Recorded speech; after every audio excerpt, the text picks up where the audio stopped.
Olá! 2020 foi um ano de grandes batalhas aqui no Parlamento. O trabalho foi intenso, principalmente para minorar os efeitos da pandemia no estado de São Paulo.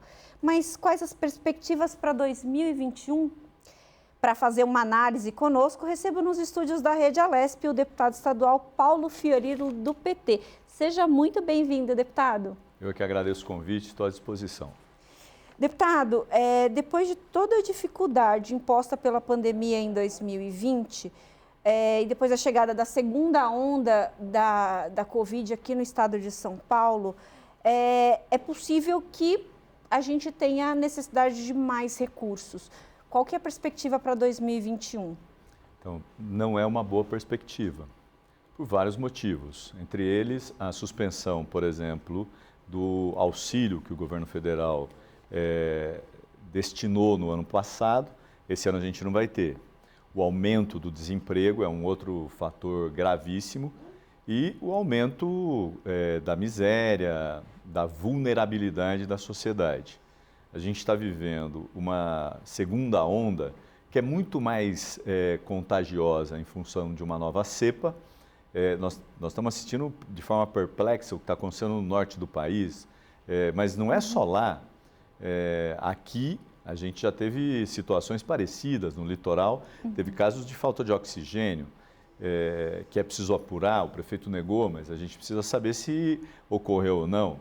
Então nós estamos vivendo um momento delicado e a impressão que eu tenho, infelizmente, é que o ano de 2021 não será um ano fácil, até porque enquanto não tivermos vacina para poder conter o avanço das internações e para mitigar a questão do isolamento, da proteção, nós não vamos mudar essa situação. Deputado, a gente comparando São Paulo com o restante do país, a gente está à frente aí na vacinação, mas ainda não está no ritmo mais adequado, mas estamos bem à frente aí dos demais. Mas agora a gente vai ter que dar uma desacelerada por conta do atraso dos insumos. O senhor acha que a questão diplomática interferiu nesse processo aí? Antes de falar da questão diplomática, a gente precisa falar da questão política interna. O que aconteceu com a vacina, tanto a vacina desenvolvida e comprada pela Fundação Butantan, como a da Fiocruz, quando se inicia o plano de vacinação, ele se inicia mesmo sem ter vacina suficiente para todo mundo. E sem ter perspectiva de receber insumos. Então, a disputa entre o Dória e o Bolsonaro acabou fazendo com que isso ocorresse. O Dória desesperado para começar o programa de vacina antes do governo federal, e o governo federal até então meio que ignorando no sentido de que não, quando chegar da Fiocruz nós vamos vacinar e tal. O Dória foi mais ágil, acabou conseguindo viabilizar a vacina com a aprovação da Anvisa. O governo federal teve que recorrer ao Butantan para comprar a vacina, porque a vacina da Fiocruz não chegou, então criou-se um impasse. Qual é o problema? É que agora a gente percebe que a China, que deveria dispor de insumo, começa a dificultar. O governo federal disse, não, já resolvemos o impasse, essa semana chega. Eles estão dizendo que é a partir do dia 3. Então, assim, enquanto não tem insumo, não tem produção local. Você ainda tem um outro agravante. A fábrica do Butantan ela só vai iniciar os seus trabalhos em outubro desse ano. É óbvio que o problema diplomático deve ter pesado, até por conta da postura belicosa do governo federal, dos filhos do presidente, do próprio presidente contra a China. Como se o governo do Trump fosse eterno e que ele poderia contar com o apoio, que aliás nunca teve, do governo do Trump, que felizmente o povo americano já o defenestrou. Agora, aqui a gente tem um governo que parece que se preocupa pouco com as relações internacionais. E precisa fazer isso para o discurso ideológico, que não resolve absolutamente nada. Nós somos dependentes da China, como fomos agora da Índia, né? Que é um governo mais alinhado ao Bolsonaro, mas que também dificultou o envio das vacinas aqui para a Fiocruz. Então, me parece que se o governo não mudar a lógica, se não trocar ministro, se não mudar direcionamento nas relações internacionais, nós vamos continuar sofrendo, porque não é um problema do Brasil, é um problema do mundo. E, infelizmente, até pela posição do Brasil, nós não tivemos condições de quebrar patentes, que é o que a própria Índia defendia, para que se produza em outros países o insumo. Infelizmente, o governo errou muito nesse sentido. Deputado, a taxa de ocupação no estado de São Paulo dos leitos está já aí atingindo a marca de 70%. Em alguns lugares já atingiu 100%. Aqui na Zona Sul de São Paulo é um exemplo disso, já chegou a 100%. O Hospital de Heliópolis vai ser reaberto, que já foi anunciado aí pelo governador. O senhor acha que pode haver necessidade de outros hospitais de campanha para conter esse momento que é um boom, uma explosão aí de casos? Eu acho que o governo Dória tem demorado muito para tomar medidas na saúde e tem tomado medidas duras, necessárias muitas vezes com os outros segmentos econômicos e, infelizmente, sem o diálogo. Eu tenho conversado com o pessoal de bares e restaurantes. A decisão de fechar bares e restaurantes 25, 26, 27, 1, 2 e 3 foi de forma unilateral. Os representantes desses segmentos não conseguem dialogar com o governador e nem com a secretária Patrícia Ellen. E eles são surpreendidos a cada decisão dos fechamentos. Então, isso é inadmissível. Do ponto de vista da saúde, o governo demora para poder ampliar a rede, criando mais leitos. Agora falou do Heliópolis, que ainda vai começar só em fevereiro, no final de fevereiro. Se o governo não tomar atitudes rápidas no caso da saúde, o estado de São Paulo também pode viver um caos no atendimento. Isso é gravíssimo. A gente vem insistindo nesse debate, a gente já falou que o governo vacilou em medidas, demorou para tomar outras, acionou o Ministério Público. Infelizmente, o governador tem sido, de certa forma, muito autoritário. A gente acompanhou agora, recentemente, manifestações de caminhoneiros, a cidade foi travada, manifestações na Paulista, manifestações no Palácio, que vão continuar se o governo não tiver a capacidade de ouvir e de dialogar. Até porque o governo do estado tem poucos recursos para mitigar o problema que vivem esses setores. E as prefeituras, pior ainda, no caso da Prefeitura de São Paulo, nem prefeito a gente tem nesse momento. E não se discute, por exemplo, suspender pagamento de IPTU, que poderia aliviar a situação dos que têm bares e restaurantes, e outros impostos que a Prefeitura e o próprio governo do estado pudessem desonerar ou criar linhas de financiamento que pudessem ajudar esses setores. Deputado, no começo do programa o senhor falou sobre a questão do auxílio emergencial, da falta dele. O governo federal já disse que não vai renovar esse auxílio emergencial e as pessoas continuam precisando dele. É possível que os estados tenham que intervir aí nessa questão de alguma maneira. São Paulo tem condições de oferecer um auxílio emergencial diante desse quadro que o senhor acabou de falar? É uma pergunta difícil. Primeiro porque no orçamento nós não temos uma perspectiva nesse sentido. O orçamento aprovado na Assembleia no ano passado não estabeleceu recursos para um programa desta ordem, dessa magnitude. Nós temos aqui programas para mitigar em casos específicos. Só que a quantidade de recursos destinados é muito pouco. Esse ano que passou, 2020, o governo do estado não teve problema orçamentário. A gente fechou as contas do governo muito próximo daquilo que se estabeleceu como meta. O grande problema foi que o governo errou também nas suas previsões. Estimou um valor muito alto para a venda de imóveis, para PPPs, que não realizou. Isso significa que se tivesse o pé no chão, a gente teria fechado o orçamento com superávit. Fechamos com déficit mais pequeno, daqui a pouco a gente vai ter os números, mas vocês vão ver que não há nenhum absurdo. O problema é que com o corte dos recursos, São Paulo e todos os outros estados vão sentir. O repasse do governo federal, o ano passado, foi em torno de 55 bilhões para o estado durante o ano todo. Isso tem um impacto na arrecadação de ICMS, na movimentação da economia local. Sem isso, nós vamos ter um problema gravíssimo, o que pode fazer com que o governo do estado e as prefeituras... São Paulo tem um programa que foi aprovado. Você vai ver quantas pessoas vão ser beneficiadas por esse, que é o Renda Cidadão, que o Suplicy tem defendido.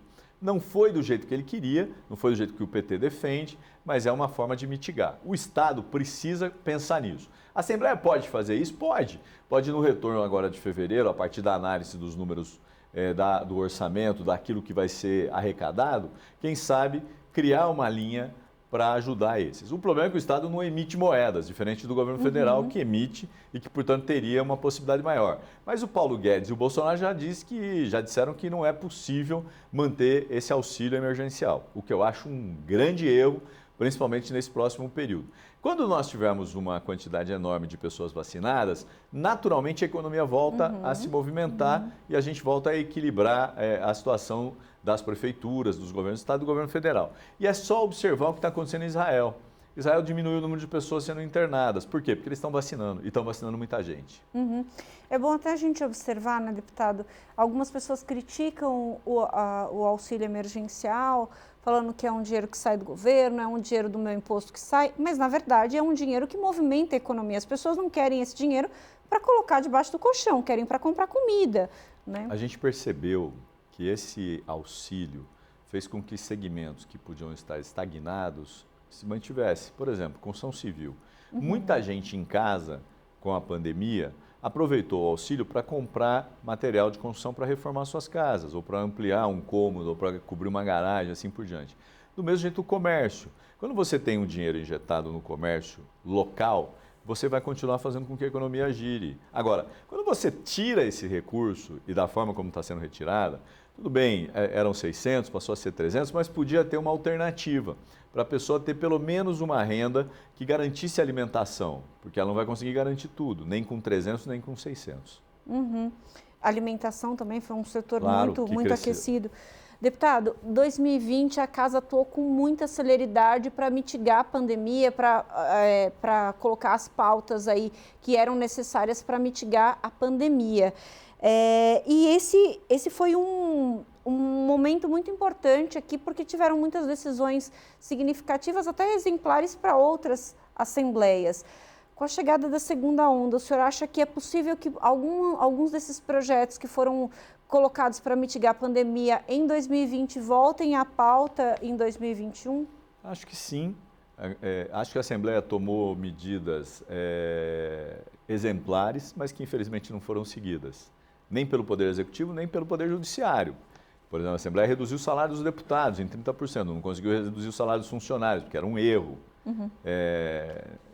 Tirando a Câmara Municipal de São Paulo, uma ou outra Câmara no Estado, nem o governador tomou uma decisão como essa, nem o Poder Judiciário também não seguiram esse exemplo. O que eu acho ruim, talvez naquele momento eles pudessem dar uma contribuição.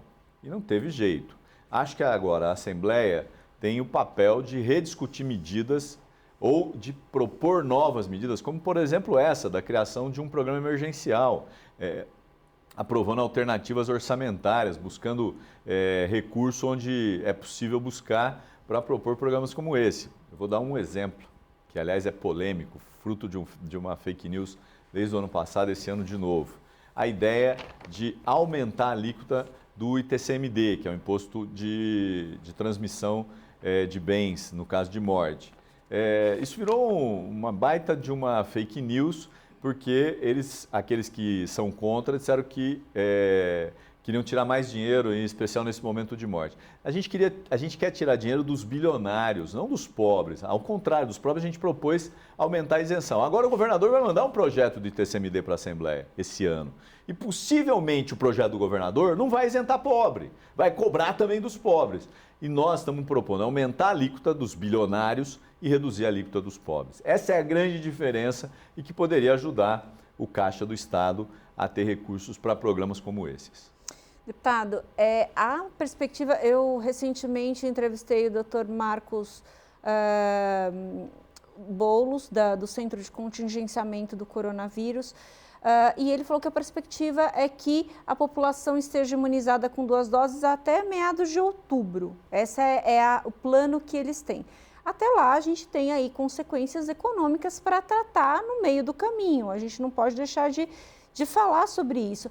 E eu queria que o senhor falasse se o senhor vê alguma perspectiva de amenizar esse impacto econômico que as pessoas podem ter até que estejam todos imunizados. Eu acho que só haverá essa mitigação se os governos estaduais, municipais e o governo federal agirem no sentido de propor programas emergenciais, frentes de trabalho, para que a gente possa manter a economia sem detonar vários segmentos. A gente falou de bares e restaurantes agora há pouco. Eles estão dizendo que se o governador não tiver o discernimento, o bom senso de dialogar com esse segmento, possivelmente 20 mil trabalhadores serão demitidos, você vai ter vários restaurantes fechados. Eles questionam que não há um estudo que mostre efetivamente o contágio, o aumento do contágio no uso desses estabelecimentos. Então é preciso ter muita clareza e é preciso ter muito cuidado. Nós estamos vivendo uma fase muito difícil. É só olhar o que está acontecendo no norte do país, é só olhar o que pode ainda acontecer no Pará, em Rondônia. São situações gravíssimas. E aqui também em São Paulo. Então, o governo precisa tomar medidas duras. E, inclusive, se for o caso, em alguns momentos, de fechamento, como tem feito a Europa, como tem feito outros países do mundo, e que conseguiram controlar. Aqui, a gente tinha um controle, o processo eleitoral facilitou a circulação do vírus e as festas do final do ano, as férias, e a gente tem visto praias, baladas, né, pouca gente respeitando o distanciamento, o uso de máscaras, com certeza contribuíram negativamente para o aumento do número. Eu tenho uma dúvida, eu não sou médico, eu não estou diretamente ligado a algum tipo de entidade que controla ou que discute a pandemia, mas acho que até outubro só será possível isso se a gente tiver insumos, se houver a produção da Fiocruz, se houver a ampliação da compra de vacinas, por exemplo, da Rússia com a Sputnik, se houver de fato mais alternativas de vacinas. O mundo tem muitas outras vacinas que estão sendo testadas, mas infelizmente no Brasil a gente só tem 2 autorizadas pela Anvisa, o que dificulta, porque se a China não manda vacina, se a Índia não manda vacina, ou se a China não manda insumos, o programa vai desacelerar, como você já constatou agora nesse momento que a gente vive. Deputado, além de membro da Comissão de Relações Internacionais, o senhor tem se empenhado pessoalmente para conversar com os cônsules para despertar o interesse mesmo do investimento aqui no estado de São Paulo. Como é que estão essas conversas? Acho que estão indo bem. Eu acho que o que falta é uma abertura do governo do estado para incluir a Assembleia também no debate feito pelo governo. O governo tem feito vários debates, mas nós também temos discutido. No final do ano passado e esse ano, a gente teve conversas com o Canadá, com a Coreia, tivemos uma visita do cônsul da Itália ao Alto Vale do Ribeira, a primeira vez que um cônsul visita esta região, a região mais carente, que faz parte de um programa do governo do estado, que é o Vale do Futuro, e eu acho que só vamos ter o Vale do Futuro se tivermos iniciativas concretas agora. A ideia de levar o cônsul da Itália é para que ele pudesse conhecer a realidade do local, pensar e prospectar parcerias e levar empreendimentos para aquela região. Ele ficou muito impressionado com a beleza da região, com a perspectiva de turismo, mas também percebeu as dificuldades. Por exemplo, você hoje tem uma limitação muito grande com relação à telefonia celular móvel. Você, naquela região, tem uma dificuldade de conexão. Então, quem vai fazer turismo, quer postar foto, quer falar com as pessoas, e não há ainda torres suficientes para a cobertura daquela região. As estradas, você tem ainda uma quantidade enorme de estradas de terras, vicinais. A gente tem discutido, e às vezes até a ligação de uma cidade com outra, Itapirapuã com Ribeira, a estrada é um lixo, e infelizmente é um lixo há muito tempo e o governo do estado não consegue resolver. Espero que agora, mesmo com a pandemia, foi aprovado um orçamento que dispõe muito recurso para asfalto, para recap das estradas e tal. Quem sabe o governo olha com mais carinho o Vale do Futuro. Deputado, desde o início da pandemia, o protagonismo da ciência ficou extremamente evidente. Aqui, a gente olhando para as universidades aqui do estado de São Paulo, a gente já tem uma vacina aí que pode surgir nesse meio do caminho. A gente tem a produção lá dos respiradores, dos EPIs. Muita coisa foi produzida dentro das universidades do estado de São Paulo. Isso lançou um olhar diferente para esse segmento, de investimento para esse segmento? Deveria, né? Mas, por exemplo, a gente enfrentou aqui um debate na Assembleia Legislativa que o governador mandou uma proposta orçamentária que tirava quase 500 milhões da FAPESP. Queria mexer na questão do ICMS para o repasse das universidades. Óbvio que uma luta articulada pelas universidades, pela FAPESP, impediu que o governador fizesse isso. Mas para quem faz o discurso da ciência, da tecnologia, ao contrário de propor reduzir, devia propor ampliar. Aliás, nós estamos vendo isso. A ciência tem dado conta do recado. Produzir uma vacina em menos de um ano. Aqui no nosso caso, você citou 2 exemplos interessantes, mas tem outros.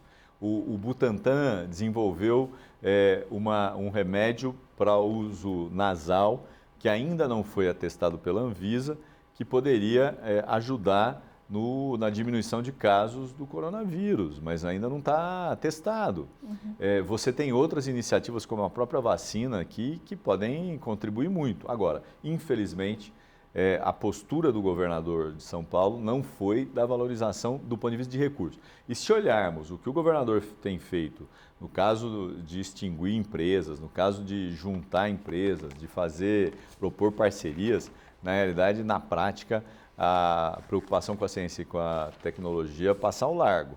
Se não fossem as universidades, se não fosse a mobilização e a briga, talvez tivessem menos recursos. Agora ele fez um decreto repondo recursos para a FAPESP. Mas não precisava fazer isso, né? Se o governo tem interesse e sabe da importância, podia ter mantido um orçamento diferente daquele que ele propôs aqui. Essa vacina que eu mencionei, deputada, ela também é nasal, também a intenção é atuar no lugar onde o vírus se instala, né? Então tem uma boa perspectiva. E a gente também lembra da questão do sequenciamento do genoma que foi feito com 40 dias. Na semana passada tive aqui com um especialista, um professor da USP em farmácia, Dr. Gustavo Alves, que falou isso há algumas décadas demoravam anos e anos, e o Brasil conseguiu fazer isso em 40 dias, é muita coisa. Não, a ciência tem, como disse, mostrado a sua importância no combate ao coronavírus com as descobertas, com a produção mais barata de respiradores, que o próprio governador mandou para o Amazonas para poder ajudar e mitigar a situação que eles vivem. Agora, precisa ter por parte do Estado recurso para priorizar de fato a ciência e tecnologia. Deputado, o senhor comentou sobre a história dos bares e restaurantes, que é um assunto que está bem em debate aí no momento. O Plano São Paulo precisou mudar em função desse número de leitos ocupados para tentar conter um pouco desse aumento do número de casos. Eu queria saber como é que o senhor avalia essa mudança? O problema é o seguinte, é que o governo precisa olhar exatamente onde estão os focos da disseminação do vírus, da contaminação.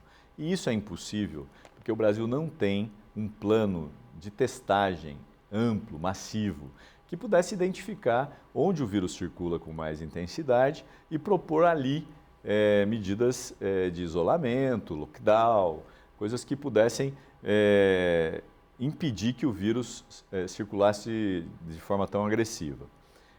No caso dos bares e dos restaurantes, eu acho que é preciso tomar cuidado, porque você está em lugares fechados. Mas assim, você não pode propor fechar bares e restaurantes e permitir pancadões. Eu podia citar aqui vários, na leste, na noroeste da cidade de São Paulo, que estão ocorrendo. Esse final de semana mesmo teve pancadões. Então, o governo age onde tem que agir com o rigor necessário, ou vai destruir a economia, vai destruir empregos, vai destruir atividades de pequenos e médios empresários, no caso específico de bares e restaurantes, como de outros. E é possível, outras cidades, outros estados estão trabalhando dessa forma, mesmo com um aumento exponencial de casos nos hospitais, de ocupação de leitos. Agora, é preciso ter o cuidado necessário, mas você não pode matar para depois tentar recuperar. Então, você pode dialogar.